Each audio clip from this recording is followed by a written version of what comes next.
Sorry for interruption. So if we describe quantum mechanically the system, for example, the box with two electrons and ignoring the mutual interaction of the electrons, अगर हम electrons के बीच का mutual जो interaction है उसको ignore करें, because they are very very small in size, so the Hamiltonian operator for the system, जो Hamiltonian operator होगा सिस्टम का वो होगा H equals to H1 plus H2. दो इलेक्ट्रॉन्स हैं तो हम H1 प्लस H2 ले रहे हैं.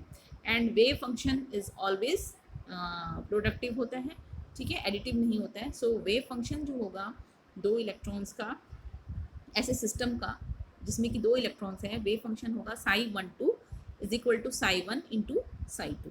सो psi12 equals to, we can also write it psi a1 into psi b2. Psi a1 represent, that is particle 1 in state A, and psi b2 represents, that is particle 2 in state B. So particle 1 in state A and particle 2 in state B. Okay, or psi ab, we can write this as psi ab. So psi a1 into psi b2. Okay, so the wave function can be written as this: psi ab equals to psi a1 into psi b2. So this is equation first. Also, if we interchange the state of the system A with B and B with A, then the we can construct the another system. So एक another system ले लिया हमने जिसमें हम इसको लिख रहे हैं psi ba, then it will be psi b1 into psi a2, and this psi b1 represents the particle 1 in state B, and this psi a2 represents particle 2 in the state A. Okay, so the probability density function for the system described by equation 1 and equation 2. So first हम इस equation 1 के लिए लिख लेते हैं probability density function. So probability density function होगा psi a, psi star psi होता है तो इसके लिए हम psi star psi निकालो probability density function. So psi ab star into psi ab equals to इसका स्टार इंटू दिस, इसका पूरे का स्टार, और यहाँ पे ऐसे आ जाएगा psi b 2. ओके, तो ये लिखा है psi a star, psi b star 2, psi a star 1, psi b star 2 into psi a1 psi b2. ठीक है, तो this is equation 3. And again for equation 2 the probability density function जो हो जाएगा वो हो जाएगा क्या, psi b a star into psi b a. तो ये इसका star into psi b1 psi a2. ठीक है, तो ये हो जाएगा psi b star 1 psi a psi star a psi a star 2 psi b1 into psi a2. So this is equation 4. तो ये जो है थर्ड एंड फोर्थ जो है वो क्या है, प्रोबेबिलिटी डेंसिटी फंक्शन है corresponding to equation 1 and equation 2. So if we change the labels, 1 को 2 से रिप्लेस कर दें एंड 2 को 1 से रिप्लेस कर दें अगर हम, यानी कि क्योंकि क्या है दोनों इलेक्ट्रॉन्स जो हैं वो क्या है इनडिस्टिंग्विशेबल है, तो हम ऐसा भी कर सकते हैं क्योंकि दोनों इनडिस्टिंग्विशेबल में दोनों में कोई विभेद नहीं कर सकते हैं हम, इसलिए 1 को 2 से अगर मैं चेंज कर दूं, एक्सचेंज कर दूं, और 2 को 1 से एक्सचेंज कर दूं, तो ये इक्वेशन जो है ये वाली फर्स्ट, ये थर्ड इक्वेशन वो क्या हो जाएगी, वो हो जाएगी psi a b star psi a b equals to psi a star 2, 1 की जगह पे 2 लिख दिया मैंने, और psi b star 1 psi a2 and psi b 1. और ये जो है वो ये क्या है, वो ये वाली इक्वेशन आ गई, और ये क्या है psi b a star psi b a. तो हम इसकी जगह पे लिख सकते हैं psi b a star psi b a. So particles are indistinguishable, so we cannot know whether at any moment psi ab or psi ba describes the system. क्योंकि particles जो है indistinguishable हैं तो हमें नहीं पता कि psi ab डिस्क्राइब कर रहा है सिस्टम या psi ba डिस्क्राइब कर रहा है सिस्टम किसी मोमेंट पे. ठीक है, सो अगर इसका मतलब ये इस इक्वेशन से हम क्या समझते हैं, psi ab star psi ab equals to psi ba star psi ba, that is relabelling of the electrons does not change the probability density function.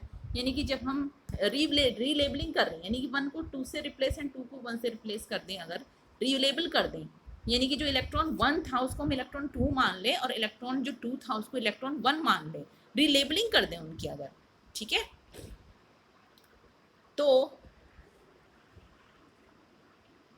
क्या होगा, प्रोबेबिलिटी डेंसिटी फंक्शन में कोई चेंज नहीं आएगा, ठीक है, प्रोबेबिलिटी डेंसिटी फंक्शन में कोई चेंज नहीं आएगा। ये तो हम इस इक्वेशन से देख रहे हैं कि प्रोबेबिलिटी डेंसिटी फंक्शन जो है वो ये दोनों इक्वल हैं, ठीक है, रीलेबलिंग करने पर। So there will be a total wave function describing accurately a system of identical particles. इसका मतलब क्या है कि ये जो हम वेव फंक्शन मान रहे थे ना, साई ए बी, ये वेव फंक्शन, या ये जो फंक्शन मान रहे थे ना, ये वाला वेव फंक्शन, ये वेव फंक्शन नहीं है, ये सही नहीं है आइडेंटिकल पार्टिकल्स के लिए। तो आइडेंटिकल पार्टिकल्स के लिए जो वेव फंक्शन होना चाहिए वो ये नहीं होना चाहिए, ठीक है, ये कुछ अलग होना चाहिए। तो वो वेव फंक्शन अब हम देखेंगे कि वो वेव फंक्शन कैसा होना चाहिए, ठीक है। तो वो वेव फंक्शन अभी हम आगे देखेंगे, सिमेट्रिक और anti symmetric wave function identical particles के लिए कौन सा वेव फंक्शन होता है, ठीक है। तो कुल मिलाकर के इससे हमें ये पता चल रहा है कि ये जो वेव फंक्शन हमने माने थे, ये वेव फंक्शन तो नहीं मान सकते हैं हम आइडेंटिकल पार्टिकल्स के लिए, ठीक है। सो इसके लिए हम क्या करेंगे, अभी हम पहले ये देख लेते हैं कि एक्सचेंज ऑपरेटर क्या होता है, फिर हम देखते हैं कि जो वेव फंक्शन है वो कैसा होना चाहिए। तो पहले हमें इससे पहले देखना पड़ेगा कि एक्सचेंज ऑपरेटर क्या होता है, ठीक है। तो एक्सचेंज ऑपरेटर जो है वो है P12 ऑपरेटर। सो दिस, इसका वर्क क्या है एक्सचेंज ऑपरेटर का, work of this operator is to interchange the position and the spin coordinate of any two particles. कोई सिस्टम है जिसमें कि कई पार्टिकल्स हैं, तो उसमें अगर हम कोई 2 पार्टिकल उठा लें और उन 2 पार्टिकल्स की पोजीशन और स्पिन कोऑर्डिनेट को अगर हम इंटरचेंज कर लें तो वही काम करता है ये क्या, पार्टिकल एक्सचेंज ऑपरेटर, ठीक है, इसको हम पार्टिकल एक्सचेंज ऑपरेटर भी कहते हैं। तो अगर हम इस P12 ऑपरेटर को इस साई वेव फंक्शन पे ऑपरेट करते हैं, ये साई वेव फंक्शन जो है ये किसी सिस्टम का वेव फंक्शन है जिसमें कि capital N number of particles हैं, तो उस पर अगर हम इस ऑपरेटर को ऑपरेट करते हैं तो हमें जो फंक्शन मिलता है टोटल वो मिलता है साई 2 1, देखो यहाँ 1 2 की जगह पे 2 1 फिर 3 डैश n है, और this is equation 5th, okay. And P12 को यानी कि मैं साई पे अगर ऑपरेट करती हूँ तो मुझे जो साई के साथ अगर ये वाला साई है, ये जो साई है इस फंक्शन के साथ मुझे एक कांस्टेंट मिलता है, और या उसका जो कोफिशिएंट है उस कोफिशिएंट को मैं क्या कहती हूँ, आइगन वैल्यू कहते हैं, ठीक है, आइगन वैल्यू। तो सपोज हमें जो आइगन वैल्यू मिल रहा है इसमें P12 ऑपरेटर को साई पे ऑपरेट करने के बाद, सपोज हमें आइगन वैल्यू मिल रहा है अल्फ़ा, ठीक है, एंड इसको हम दोबारा ऑपरेट करें अगर हम, तो P12 को मैं जब दोबारा ऑपरेट करूँगी यहाँ इस पर फिर से एक बार और ऑपरेट करूँगी तो मुझे यहाँ मिलेगा अल्फ़ा स्क्वायर साई, ठीक है। तो P12 स्क्वायर साई पे अगर हम ऑपरेट करते हैं तो अल्फ़ा स्क्वायर मिल रहा है मुझे, ठीक है, यानी कि अच्छा अल्फ़ा स्क्वायर मिल रहा है। और हमें ये पता है कि P12 एक्सचेंज ऑपरेटर को, ये जो एक्सचेंज पार्टिकल एक्सचेंज ऑपरेटर है, ये देखो पहले जब ऑपरेट होगा, ये एक बार जब ऑपरेट होगा तो ये क्या करेगा, इसकी पोजीशन को इंटरचेंज कर देगा, यानी कि यहाँ 2 आ जाएगा, यहाँ 1 हो जाएगा, ठीक है। तो पहली बार जब ये ऑपरेट करेगा P12 साई 12 पे जब ऑपरेट होगा तो ये जो हमें फंक्शन मिलेगा वो मिलेगा इस तरीके का साई 2 1, ठीक है।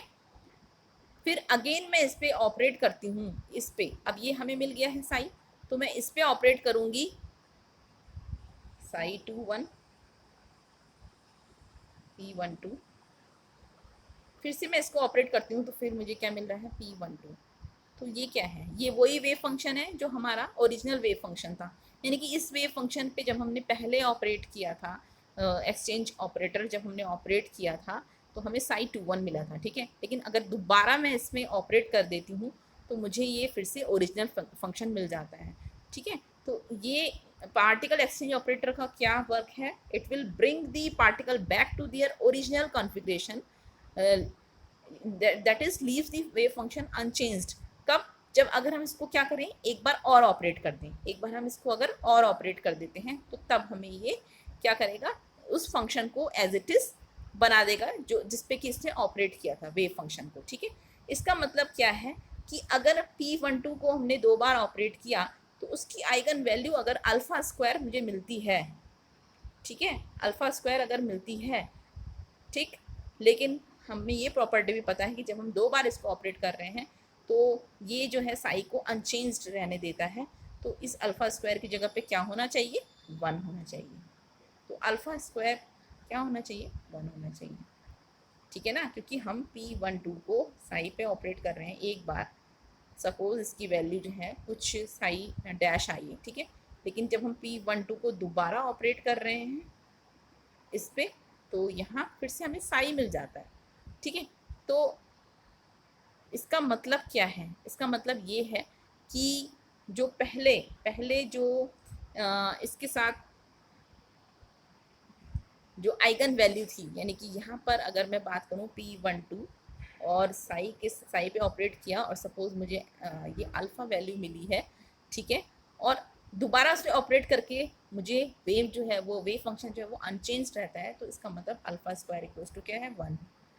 ठीक है, तो अल्फ़ा स्क्वायर जो है 1 है, इसका मतलब अल्फ़ा क्या है, ±1 है।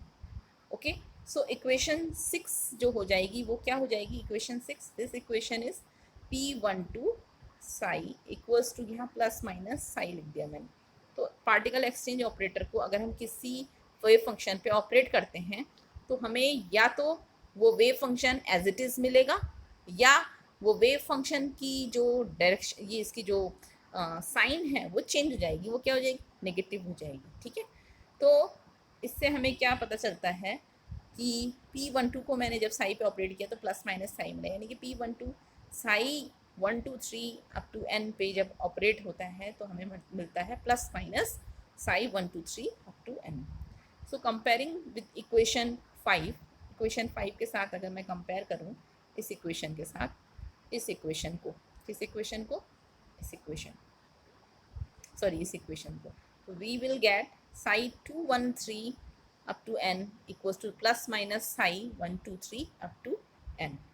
So the wave function of P12, wave function जो है, ये wave function जो है या तो क्या रहेगा, it remains either remains unchanged और changes the sign, या तो ये क्या रहेगा, unchanged रहेगा। unchanged कब रहेगा, जब प्लस वाला होगा। ठीक है, अगर प्लस वैल्यू होती है तो psi 1 2 3 up to n यानी कि unchanged है। ठीक है, और अगर माइनस रहता है यानी कि जो फंक्शन है वो that will change the sign. ठीक है, कब, जब दो पार्टिकल्स को क्या किया जाता है, इंटरचेंज किया जाता है। ठीक है, so wave functions are either symmetric और antisymmetric, symmetric corresponding to plus sign and antisymmetric corresponding to negative sign. So wave functions क्या होने चाहिए, जो अभी मैंने बताया था कि ये वेव फंक्शंस जो इनकरेक्ट हैं, जो हमने वेव फंक्शंस ये माने थे, ये वेव फंक्शंस जो हैं वो इस तरीके के नहीं होंगे आइडेंटिकल पार्टिकल्स के। ठीक है, तो पार्टिकल्स जो ये वेव फंक्शन जो हैं वो कैसे होने चाहिए, या तो क्या होना चाहिए, सिमेट्रिक, और या क्या होने चाहिए, एंटी सिमेट्रिक।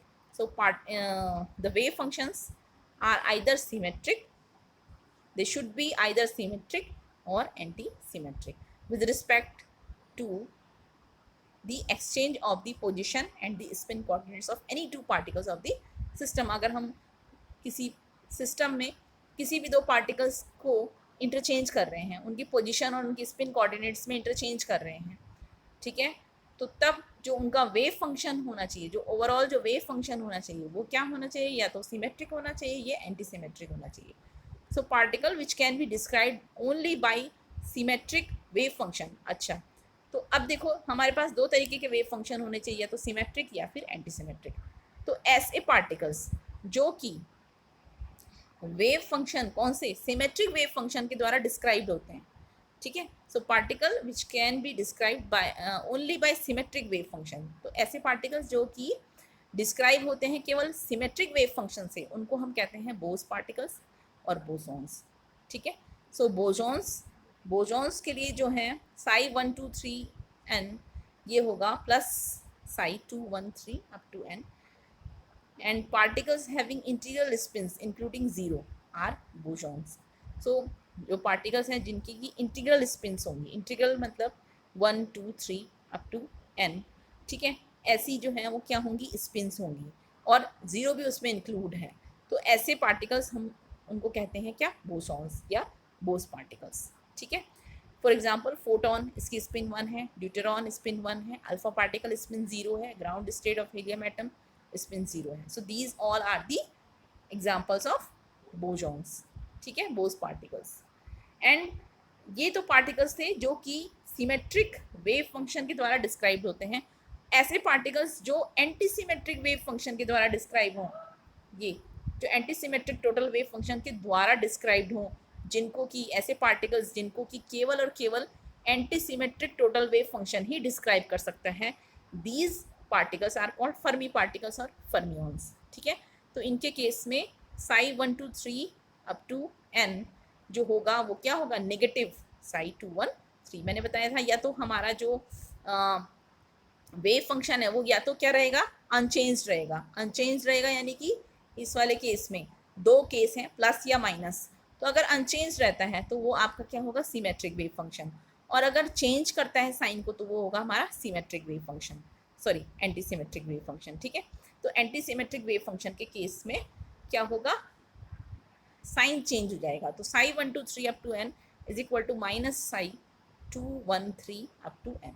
सो ऑल पार्टिकल्स, अच्छा जो ये इनकी स्पिन कैसी होती है, हाफ इंटीग्रल स्पिन्स, ठीक है। तो फर्मियंस या फर्मी पार्टिकल्स की जो स्पिन होती है वो होती है हाफ इंटीग्रल स्पिन्स।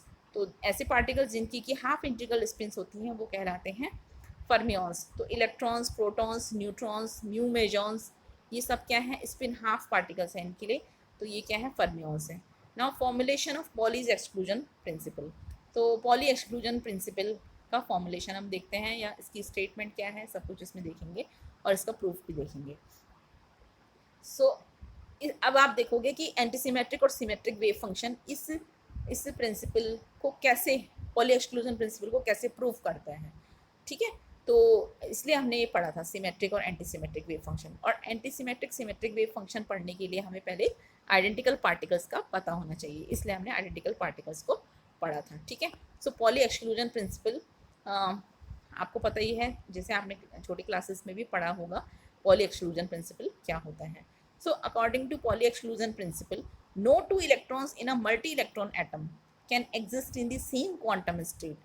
तो क्योंकि हमें पता है दो इलेक्ट्रॉन्स हैं तो मल्टी इलेक्ट्रॉन एटम ही होगा, जाहिर सी बात है, इसलिए हमें आप लिख रहे हैं no two electrons in a multi electron atom. तो मल्टी इलेक्ट्रॉन एटम में कभी भी दो इलेक्ट्रॉन्स जो हैं वो सेम क्वांटम स्टेट में नहीं हो सकते हैं, सेम क्वांटम स्टेट नहीं हो सकती है दो इलेक्ट्रॉन्स की किसी भी मल्टी इलेक्ट्रॉन एटम में, okay.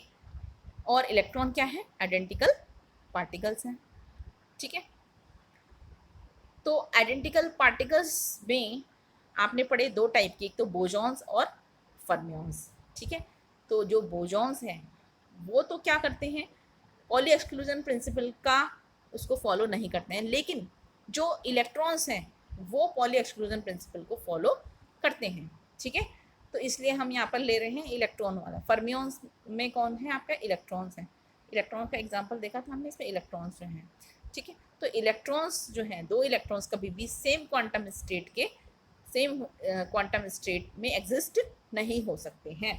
For example n equals to 1 के लिए पॉसिबल वैल्यू जो है l की होती है वो क्या होती है, 0 होती है, n-1 से लेकर के 0 तक। तो n अगर 1 है तो n-1 यानी कि 0, तो 0 ही रहेंगी यहाँ पे केवल, तो l की वैल्यू 0 हो गई। पॉसिबल वैल्यू ऑफ ml जो होगी वो प्लस माइनस l होती है टू 0, तो प्लस माइनस l जो है वो कितनी होगी, यहाँ तो 0 ही है, तो सीधे सीधे ml की वैल्यू 0 हो गई। ऐसे ही ms की वैल्यू जो है वो हो सकती है ऑर्बिटल मैग्नेटिक क्वांटम नंबर और स्पिन मैग्नेटिक क्वांटम नंबर, ठीक है, ये हैं। तो ml जो है वो 0 हो गया, ms जो है वो या तो हाफ होगा या माइनस हाफ होगा, ठीक है। तो फर्स्ट इलेक्ट्रॉन के लिए अगर हम कोई दो इलेक्ट्रॉन सिस्टम किसी मल्टी इलेक्ट्रॉन एटम की बात कर रहे हैं, उसमें हम दो इलेक्ट्रॉन की बात कर रहे हैं, तो एक इलेक्ट्रॉन के लिए जो क्वांटम स्टेट होगी वो होगी 1, n equals to 1, l equals to 0, ml equals to 0, ms equals to half. और दूसरे इलेक्ट्रॉन के लिए जो स्टेट्स होंगी, क्वांटम स्टेट, वो होगी n equals to 1, l equals to 0, ml equals to 0, ms equals to minus half. So, according to this principle, third distinct quantum number set is not possible for the third electron. तो ऐसा कोई, जैसे ये set बन गया है, अब ऐसा कोई third different set same n value के लिए नहीं बन सकता है। ठीक है, okay. So for n equals to 1 only 2 electrons are possible. तो n इक्वल्स टू 1 के लिए केवल 2 ही इलेक्ट्रॉन्स पॉसिबल है। और किसकी वजह से? ms की वजह से, क्योंकि ms की 2 ही वैल्यूज हो सकती हैं अलग अलग। कौन सी? प्लस हाफ और माइनस हाफ। क्योंकि n इक्वल्स टू 1 के लिए l और ml की वैल्यू जो है वो सेम हो सकती हैं, यहाँ भी सेम हो सकती है, बट ये किस वजह से डिफरेंट है? ms की वजह से।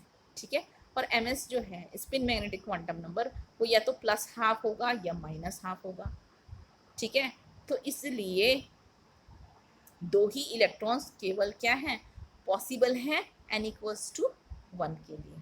ठीक है, तो ये भी है पॉली एक्सक्लूजन प्रिंसिपल में कि n इक्वल्स टू 1 के लिए केवल 2 इलेक्ट्रॉन्स पॉसिबल हैं, that is 2n2। Okay, so consider a system of 2 identical particles. अब हम दो आइडेंटिकल पार्टिकल्स का एक सिस्टम ले लेते हैं। कोई ऐसा सिस्टम जिसमें कि 2 आइडेंटिकल पार्टिकल हैं और उनके म्यूचुअल इंटरेक्शन को अगर हम क्या कर दें? इग्नोर कर दें, तो हैमिल्टोनियन ऑपरेटर जो होगा वो होगा आपका h equals to h1 plus h2। और h1 जो है आपके पास पता है आपको, हैमिल्टोनियन जो है आपने ऑपरेटर जो है इसके बारे में पढ़ा भी है। ठीक है, so minus h cross square by 2m होता है, या फिर minus h square upon 8 pi square m del 1 square plus vx1 y1 z1, ये होता है आपका kinetic energy plus potential energy. ठीक है, तो आपने ये पढ़ा है। तो फर्स्ट ऑपरेटर के लिए ये सेकंड ऑपरेटर, तो टोटल जो हमारा हैमिल्टोनियन है वो ये है। Okay, now the wave function जो है वो psi12 equals to psi1 into psi2। But proper description of the system, क्योंकि हमने बताया था कि जो आइडेंटिकल पार्टिकल्स हैं उनके लिए जो वेव फंक्शन है वो सिंपल नॉर्मल इस तरीके से नहीं डिस्क्राइब करना है। वो कैसा होगा? या तो सिमेट्रिक वेव फंक्शन, सिमेट्रिक और एंटी सिमेट्रिक वेव फंक्शन। ठीक है, तो वो हम ऐसे डिस्क्राइब करेंगे। psi12 इक्वल्स टू ये वेव फंक्शन करेक्ट है। इस तरीके से हम किसी आइडेंटिकल पार्टिकल्स के लिए, जो आइडेंटिकल पार्टिकल सिस्टम के लिए जो वेव फंक्शन होगा वो इस तरीके से डिस्क्राइब करेंगे। तो psi12 equals to 1/√2 psi a1 psi b2 plus minus psi b1 psi a2। Okay, so this describes a state of the system in which one particle is in state A and one in state B। एक particle जो है वो state A में है और दूसरा particle जो है वो स्टेट B में है, such that either of the two particles is equally likely to be found in either state। और इस तरीके से हैं वो पार्टिकल पार्टिकल 1 जो है वो स्टेट A में है, पार्टिकल 2 जो है वो स्टेट B में है। और इस तरीके से हैं, जैसे सपोज ये है state A and state B, particle 1 यहाँ है, पार्टिकल 2 यहाँ है। और इस तरीके से हैं कि दोनों में से कोई भी पार्टिकल जो है वो किसी भी स्टेट में पाया जा सकता है। ठीक है, तो प्रोबेबिलिटी जो है वो इक्वल है, दोनों स्टेट में पाए जाने की जो प्रोबेबिलिटी है वो क्या है?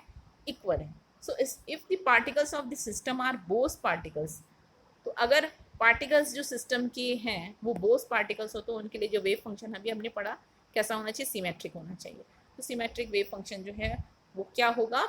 इस वाले वेव फंक्शन के अकॉर्डिंग सिमेट्रिक वेव फंक्शन क्या होगा? यहाँ साइन क्या आ जाएगा? प्लस आ जाएगा। तो बोस पार्टिकल्स के लिए जो वेव फंक्शन हो जाएगा वो हो जाएगा, हमने उसको सफिक्स में बोस लिख दिया है, तो psi Bose 12 equals to 1/√2 psi a1 psi b2 plus psi b1 psi a2। this is the symmetric wave function। and similarly for Fermi particles के लिए जो वेव फंक्शन होगा वही क्या होगा? एंटी सिमेट्रिक होगा। यहाँ क्या आ जाएगा? साइन नेगेटिव आ जाएगा। कौन सी इक्वेशन में रख रहे हैं हम इसको? इस वाली इक्वेशन में। तो यहाँ एक बार जब पॉजिटिव लेंगे इसका मतलब वो बोस पार्टिकल्स के लिए है, और एक बार जब हम नेगेटिव ले रहे हैं तो इसका मतलब क्या है? वो फर्मी पार्टिकल्स के लिए। तो एंटी सिमेट्रिक वेव फंक्शन जो है वो क्या है? ये है, ठीक है। तो particles are Fermi particles, so this wave function will be followed. सो सेम क्वांटम स्टेट है, अगर सेम क्वांटम स्टेट, तो सेम क्वांटम स्टेट के लिए क्या होगा, क्योंकि हम देखते हैं, अब हम ये देखते हैं कि क्या सेम क्वांटम स्टेट, हम बोल रहे हैं कि टू इलेक्ट्रॉन्स, और इलेक्ट्रॉन्स क्या हैं, फर्मी पार्टिकल्स, ठीक है। तो टू इलेक्ट्रॉन्स जो हैं can never exist in same quantum state.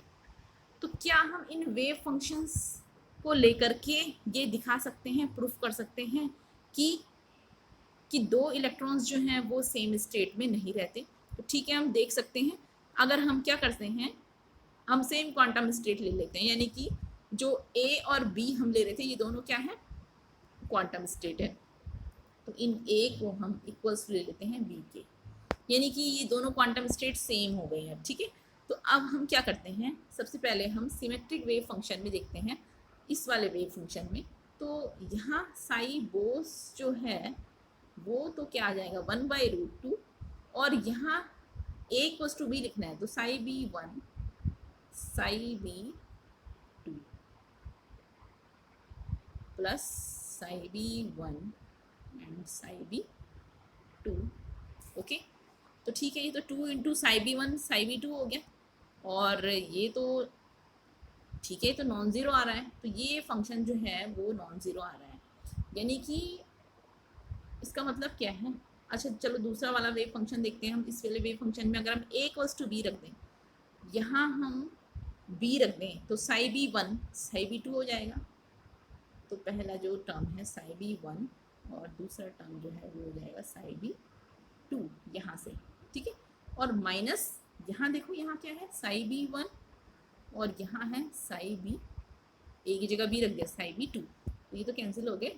तो ये क्या आ गया आपका, ये वाला जो है वो क्या आ गया, ज़ीरो आ गया। तो हम ये देख सकते हैं कि बोस पार्टिकल्स के लिए जो वेव फंक्शन है, यानी कि सिमेट्रिक वेव फंक्शन जो है वो तो नॉन ज़ीरो है, but anti symmetric wave function यानी कि फर्मी पार्टिकल्स यानी इलेक्ट्रॉन्स के लिए जो वेव फंक्शन है वो क्या है, ज़ीरो, ओके। तो ये क्या प्रूफ करता है, ये इसलिए, ये इसका मतलब ये है कि अगर हम दो सेम क्वांटम स्टेट ले रहे हैं तो ऐसा कोई फंक्शन एग्जिस्ट ही नहीं करेगा, क्योंकि वेव फंक्शन क्या आ रहा है, ज़ीरो आ रहा है। तो इलेक्ट्रॉन्स के लिए ऐसा कोई वेव फंक्शन एग्जिस्ट नहीं करेगा जब दो सेम क्वांटम स्टेट में हो, ओके।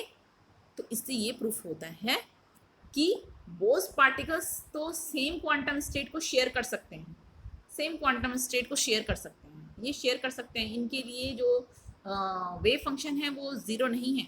बट फर्मी पार्टिकल्स जो हैं they can not share the same quantum state, okay. So two non-interacting Fermi particles cannot be in the same quantum state simultaneously. That is, they both can't be described by the same set of quantum numbers. Okay, so this is the more general conclusion of the Pauli exclusion principle. Another way of the Pauli exclusion principle to state क्या है, दूसरी तरीके से कैसे statement दे सकते हैं in terms of wave function.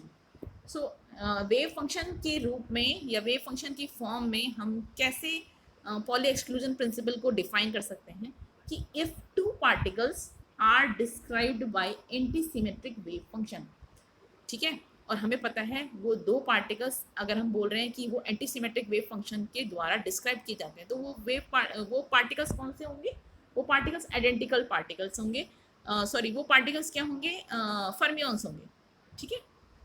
तो fermions यानी कि इलेक्ट्रॉन्स। तो आ गया इसके अंदर कि ऐसे पार्टिकल्स, दो पार्टिकल्स जो कि एंटी सिमेट्रिक वेव फंक्शन के द्वारा डिस्क्राइब हो रहे हैं, they can't both be in the same quantum state, तो they can't both be in the same quantum state, ठीक है।